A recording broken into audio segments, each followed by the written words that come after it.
Assalamualaikum warahmatullahi wabarakatuh. Alhamdulillah, pada hari ini kami dari kelompok 1 akan mempresentasikan materi kami yang berjudul Sejarah Sistem Hukum di Indonesia. Saya atas nama Muhrajab NIM 22307001 akan mempresentasikan materi yang berjudul Sistem adalah suatu kebulatan atau keseluruhan yang terorganisasi dan kompleks. Bismillah, perkenalkan nama saya Waris dari kelompok 1 NIM 22307004. Di sini saya akan melanjutkan pemaparan materi dari kelompok saya, yaitu masa penjajahan Jepang. Penjajahan Jepang tidak banyak terjadi pembaruan hukum di semua peraturan perundang-undangan yang tidak berlawanan dengan peraturan militer Jepang. Sedikitnya perubahan tersebut yaitu Kitab Undang-Undang Hukum Perdata yang awalnya hanya berlaku untuk golongan Eropa dan yang setara, kemudian diubah menjadi untuk kaum Cina. Kemudian beberapa peraturan militer diselipkan dalam peraturan perundang-undangan pidana yang berlaku. Assalamualaikum warahmatullahi wabarakatuh. Nama saya Yunita, NIM 22307031.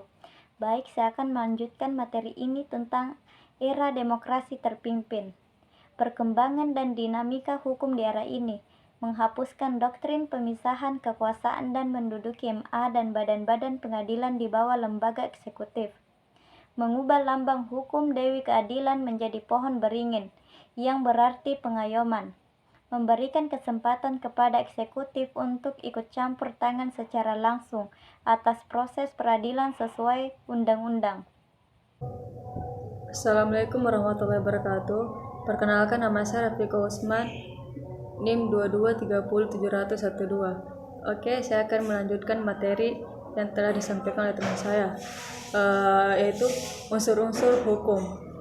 Di dalam sebuah sistem hukum terdapat unsur-unsur yang membangun sistem tersebut, yaitu 1. Peraturan yang mengatur tingkah laku manusia dalam kehidupan bermasyarakat. 2. Peraturan yang ditetapkan oleh instansi resmi negara. 3. Peraturan yang bersifat memaksa. 4. Peraturan yang memiliki sanksi tegas. Kemudian sifat hukum. Agar peraturan hidup kemasyarakatan agar benar-benar dipatuhi dan ditaati sehingga menjadi kaidah hukum peraturan hidup masyarakat. Itu harus memiliki sifat mengatur dan memaksa.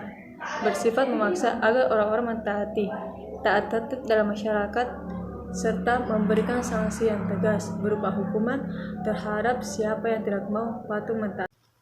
Saya Nur Aini, NIM 22307026. Saya akan membahas tentang sumber hukum.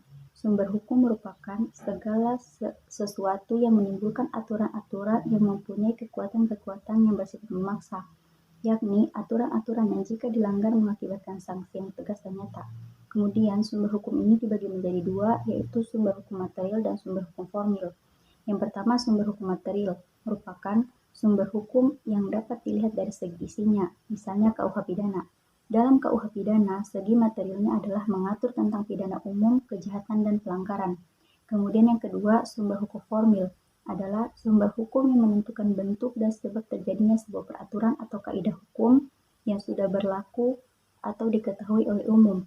Nah, sumber hukum formil terbagi menjadi beberapa bagian, diantaranya undang-undang, hukum kebiasaan, jurisprudensi, traktat, dan doktrin hukum. Saya bahas yang pertama dulu, yaitu undang-undang, yaitu suatu peraturan negara yang mempunyai kekuatan hukum yang mengikat, diadakan, dan dipelihara oleh penguasa negara. Dalam artian keputusan yang dikeluarkan oleh pemerintah yang karena bentuknya dan dilibatkan dalam pembuatannya disebut sebagai undang-undang. Yang kedua, kebiasaan. Bisa disebut sebagai hukum adat, merupakan perbuatan manusia yang dilakukan secara berulang-ulang dalam hal yang sama, kemudian diterima dan diakui oleh masyarakat. Yang ketiga, jurisprudensi adalah keputusan hakim terdahulu yang dijadikan dasar keputusan oleh hakim-hakim lain dalam menentukan suatu perkara yang sama. Yang keempat, traktat adalah perjanjian yang mengikat warga negara dari negara yang bersangkutan.